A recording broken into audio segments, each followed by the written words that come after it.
మన భారతీయ ఆధ్యాత్మిక సాంప్రదాయంలో వేదాంతానికి అద్భుతమైనటువంటి గ్రంథం అష్టావక్ర గీత. ఈ గీత సంభాషణలో ఒకవైపు మహాజ్ఞాని అష్టావక్ర మహర్షి, మరోవైపు జనక మహారాజు ఉన్నారు.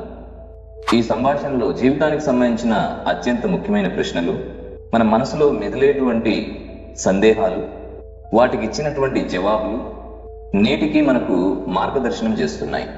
అదేంటో చూద్దాం. అష్టావక్రుడు అసలు ఎవరు?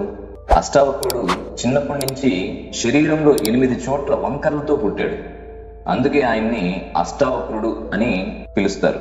శరీరానికి లోపాలు ఉండొచ్చు, కానీ జ్ఞానంలో మాత్రం ఎలాంటి లోపం ఆయనలో లేదు.